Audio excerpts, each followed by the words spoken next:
بسم اللہ الرحمن الرحیم۔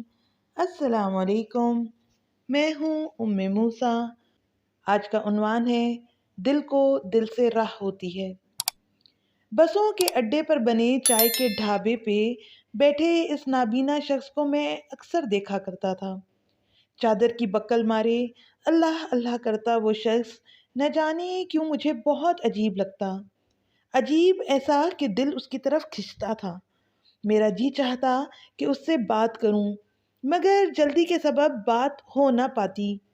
اس روز اتفاق سے میری بس نکل گئی۔ اگلی گاڑی آنے میں بہت وقت تھا۔ میں اس شخص کے پاس جا کر بیٹھ گیا۔ کیا حال ہے بابا جی؟ شکر ہے اللہ کا لاکھ لاکھ۔ پتر تو سنا، آج کیا بات ہے، ادھر کیوں بیٹھا ہے؟ لگتا ہے گاڑی چھٹ گئی۔ ہاں بابا جی، دفتر میں کام زیادہ تھا۔ گھر جانے کے لیے نکلا تھا کہ یہ مصیبت آن پڑی۔ اب 3 گھنٹے گرمی میں یہاں پڑتا سڑتا رہوں گا۔ میرے لہجے میں تھکن بھری تھی۔ پر آپ کو کیسے پتا چلا کہ میں روزانہ یہاں سے گزرتا ہوں؟ تو میرے بارے میں سوچ سکتا ہے تو میں کیوں نہیں پتر؟ دیکھ نہیں سکتا تو کیا ہوا، محسوس تو کر سکتا ہوں۔ تو روزانہ پاس سے گزرتا ہے، آج تیری خوشبو ٹھہر گئی، بس پہچان لیا میں نے۔ ارے پتر، دل کو دل سے راہ ہوتی ہے، اور پھر خوشبو تو خود بخود راستہ بنا لیا کرتی ہے۔ اتنے میں ایک بچہ آیا۔ بابا جی 2 چارپائیاں بننی ہیں، کل آ کر بن دیں۔ ٹھیک ہے پتر، کل آ کے مجھے لے جانا۔ شکر ہے رب سونے کا، دیکھ ذرا، اس نے کل کی روٹی کا آج ہی بندوبست کر دیا۔ کتنا پیار کرتا ہے وہ اپنے بندے سے۔ میں حیران رہ گیا۔ نابینا ہونے کے باوجود وہ محنت مزدوری کر کے پیٹ پال رہے تھے۔ ارے تو حیران کیوں ہوتا ہے؟ ساری عمر یہ کام کیا ہے۔ آنکھیں اندھی ہیں پتر، پر ہاتھ دیکھ سکتے ہیں۔ ان کو محنت کی عادت ہے۔ یہ منجی پر داون یوں بنتے ہیں جیسے سلائیوں پر اون۔ بابا جی کے نمونے تو ایسے ہوتے ہیں جیسے دلہن کے ہاتھ پر مہندی پاس بیٹھے کسی شخص نے گواہی دی۔ جتنا بھی شکر ادا کروں کم ہے۔ اللہ بھلا کرے ارد گرد والوں کا۔ سب کو کہہ رکھا ہے، جسے چارپائیاں بنوانی ہوتی ہیں آ کر لے جاتا ہے، روٹی کا بندوبست ہو جاتا ہے۔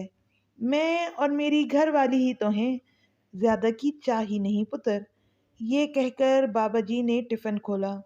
2 روٹیاں صاف ستھرے دسترخوان میں لپٹی تھیں، تھوڑے سے اچار اور پیاز کے ساتھ۔ لے آجا کھا لے۔ نہیں بابا جی، آپ کھائیں۔ تکلفاً نہ کرنے کے باوجود جانے کیوں میرا دل روٹی کھانے کو مچل گیا۔ ارے آجا پتر، تکلف کیوں کرتا ہے؟ مجھے ویسے بھی اتنی بھوک نہیں ہے۔ جھلی نے صبح زبردستی رات کے سالن کے ساتھ روٹی کھلا کر بھیجا ہے آج مجھے، کیونکہ سالن میری پسند کا تھا نا۔ گھر والی کا نام آتے ہی ان کے لہجے میں مسکراہٹ کی آمیزش محسوس ہوئی۔ میرے ارد گرد محبت کی خوشبو پھیل گئی، کسی پرانے کمرے میں اگربتی کی خوشبو رچی ہو جیسے۔ وہ میرا خوشبودار مسکراہٹ سے پہلا تعارف تھا۔ رفاقتیں محبتیں ہنڈا کر ایسی ہی خوشبودار ہو جاتی ہیں شاید۔ اچانک موسم بدلا اور ہلکی ہلکی بارش ہونے لگی۔ میں نے بابا جی کی مسکراہٹ اور خوشبودار لہجے کا لطف اٹھاتے ہوئے پوچھا، اچھا کیا پکا تھا بابا جی؟ ارے پتر، آلو کی بھجیا تھی، بہت ہی لذیذ، سبز دھنیے اور ہری مرچ میں لپٹی خوشبو سے بھری۔ آلو کی بھجیا کا سن کر آنکھوں کے سامنے آتے قورمے کڑھائی میری طرف دیکھ کر کھسیانی ہنسی ہنسنے لگے۔ بڑی زرخیز ہے میرے وطن کی مٹی پتر، بڑی قدر کرنی چاہیے اس مٹی کی۔ رحم میں بچے کی طرح پالتی ہے یہ فصل کو۔ دھرتی یوں ہی تو ماں نہیں کہلاتی۔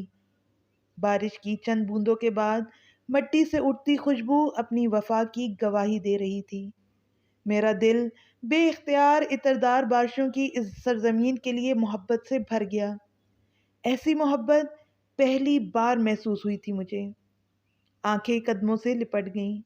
پہلی بار نظریں اپنے تخت سے اتر کر محبوب کے قدموں سے جا لپٹی تھیں۔ پہلی بار نظر واری جانے کو بے تاب ہو گئی تھی۔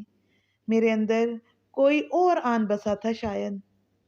بابا جی کے اصرار پر روٹی کا نوالا چکھا، منہ میں جیسے ملائی ہی گھل گئی۔ اتنی خستہ اور لذیذ روٹی میں نے کبھی نہیں کھائی تھی۔ روٹی کھا کر بابا جی نے شکر ادا کیا۔ ان کی نابینا آنکھوں میں پانی جھلملا رہا تھا۔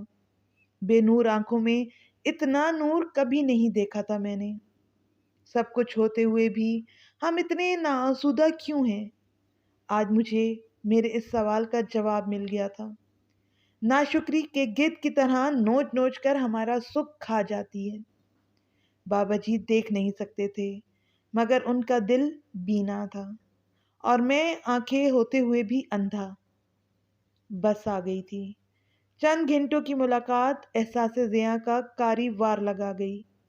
ملال کے کوہرے میں لپٹے دل کی مٹھی میں تھوڑی سی بینائی رکھی تھی۔ میں نے کس کر مٹھی بند کر لی اور بابا جی کو خدا حافظ کہہ کر چل دیا، اس امید کے ساتھ کہ اللہ ہمیں بھی شکر گزاری کے ساتھ زندگی گزارنے کی توفیق عطا فرمائے۔ آمین ثم آمین۔ آپ کو ہماری ویڈیو کیسی لگی؟ کمنٹ کر کے ضرور بتائیں۔ اگر آپ ایسی ہی اسلامک اور موٹیویشنل ویڈیوز دیکھنا چاہتے ہیں تو ہمارے چینل کو سبسکرائب کر دیں اور ساتھ ہی گھنٹی کے نشان کو دبا دیں تاکہ آئندہ آنے والی ویڈیوز آپ تک پہنچ سکیں۔ شکریہ۔